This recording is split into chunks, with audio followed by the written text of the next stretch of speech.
në këtë bulevard janë vrarë njerëz.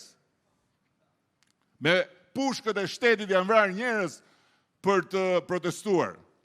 Pa bërë asgjë.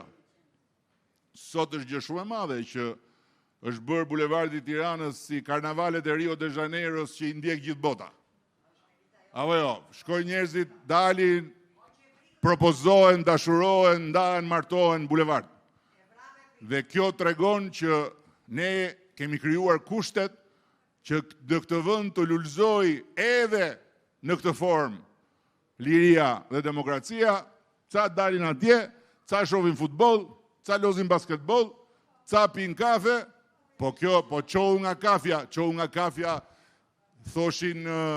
thoshin skuadronet e Mussolinit, përpara se sa të vendosej atje ajo që erdhi mbrapa. Qohu nga kafja ishin ato këmishat e murme të ati tjetrit atje, në Myni. Qohu nga kafja s'ka. Kush do të rinë kafe, do rinë kafe, kush do të shkojnë punë, do shkojnë punë, kush do të protestoj, të protestoj. Dhe tjetra, pa tjetër që ne po përpiqemi, ta lexojmë si duhet mesazhin, se protesta nuk është ajo që thuhet.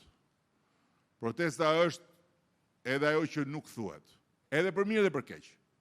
Protesta është ajo që nuk thuhet kur dalin atje shërptor të paguar, mercenar, të ardhur nga Prishtina dhe nga Tetova dhe që bëjnë si diaspor, por është dhe ajo që nuk thuhet nga shumë kush që është aty, që nuk ka dalë atje për të bërë rumuja, po ka dalë atje se do më mirë këtu, më shumë aty, më bukur aty, perfekt.